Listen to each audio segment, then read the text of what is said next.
So in the draft process, you'll remember that we were pretty, don't want to say meh on Justin Jefferson, but we were sort of like, yeah, okay. Specifically for what the Vikings needed. Now, I liked him a lot. I thought he was a very talented player coming out of LSU, national champion, undefeated.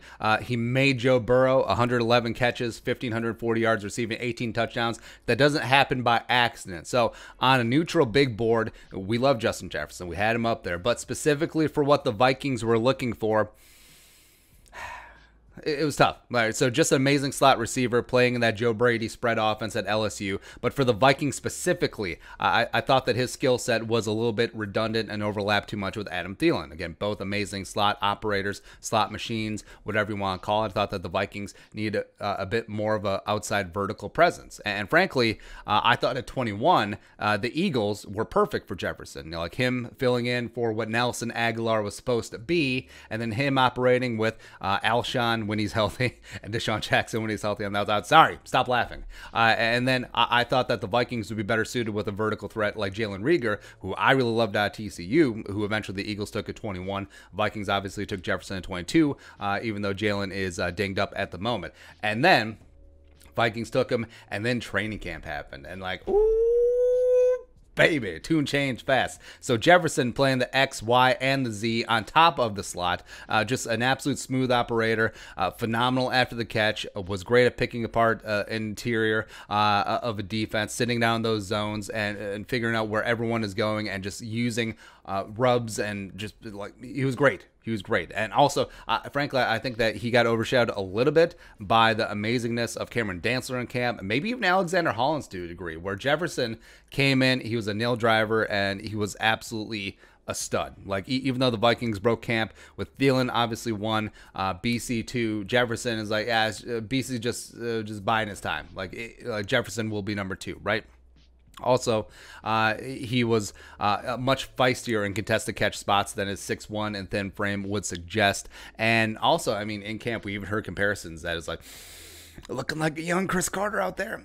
And not like young, like Eagles, like problems Chris Carter. We're talking about like young, like 94, 95, 122 catches back-to-back Chris Carter. That's what we're talking about. Catching everything in sight, being an absolute asset, especially on the sidelines. All he does is catch touchdowns. Woo, Justin Jefferson, let's go. And then the first 2 games, pretty sparingly. They only gave him 3 targets a game, and he didn't even have a target until the second half against the Packers. I thought it was baloney. I thought it was absolute BS, especially when you're in catch-up mode. You don't give the supremely talented rookie just a chance? Huh? Didn't make a lot of sense. Use more Justin Jefferson. That's what we've been hammering all through training camp and through 2 weeks, right? And then week 3, finally, it happened. 7 catches, $175, and a touchdown on 9 targets. Woo! Underneath, sideline, contested catches, big third downs, moving those chains constantly. And, of course, that 71-yard bomb. Vertical threat, who? Jarvis Landry, who? What? And then also the moves and the agility to stay in bounds and also shed defenders and get into that end zone. And also we love the touchdown dance as well, right? And then the offense got pretty damn stagnant when they went away from Justin Jefferson after the Titans were like, hey, that 18 guy's pretty good. Hey, you know that guy who had 6 total targets through 2 games? Yeah, they're throwing it to him. Let's get on him. Now, Jefferson was a slot machine at LSU because that's what the offense needed at the time. Spread offense. Jamar Chase is phenomenal outside receiver. Probably will be the #1 wide receiver taken in this upcoming 22 draft. So he filled the role that they needed, but there was just a more of an element that was underutilized at LSU, frankly, that the Vikings are starting to see now with Jefferson. And they saw it in camp, and that's when I was a convert. That was like, I was like the dad from Cool Runnings, when he just changed his mind at the end. He's like, I am in on the Justin Jefferson, man. I'm absolutely in. But Jefferson, we're talking about him on the outside. He did play a little bit outside in 2018 when he was a sophomore at LSU. Had some marginal success, 54 catches, 875, and 6.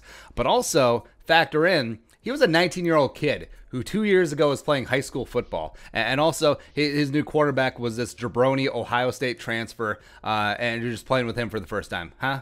And also, that was before Joe Brady came in, put him in the slot, and really untapped his potential, right? So Jefferson may have learned a thing or two in those 2 years, right? So there's still obviously some concern about him getting off NFL outside press coverage, which is still founded. Titans didn't press Jefferson much, but now the tape is out on what number 18 can do, and I think you'll see a lot more of it. But that's coaching, that is technique, that is just putting in work, that's adding strength.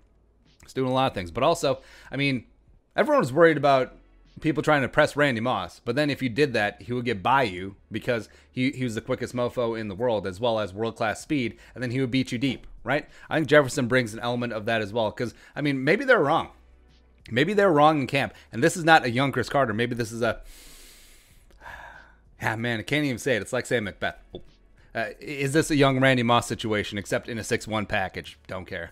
Yeah, because you love the attitude. The stage is obviously not too big for Justin Jefferson. He's getting after it, and man, it is a lot of fun watching him. And also, just looking back, like I'm able to admit my mistakes. The whole Thielen and Jefferson skill sets overlap.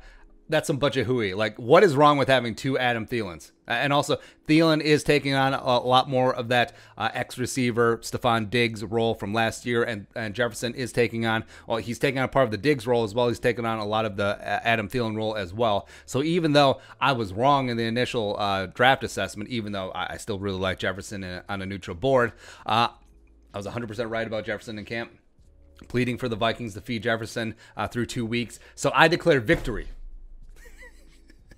Which is really fun because you can do that when you have your own channel. You always win. So there you go. Feed Justin Jefferson. Keep hope alive. Let's keep rolling. All right, so your thoughts. We were wrong on Justin Jefferson, but also we were absolutely right in your face. Let us know in the comment section below. Subscribe for daily Vikings takes. Want to support that work, post up in the Venmo. But until next time, Skol, production value.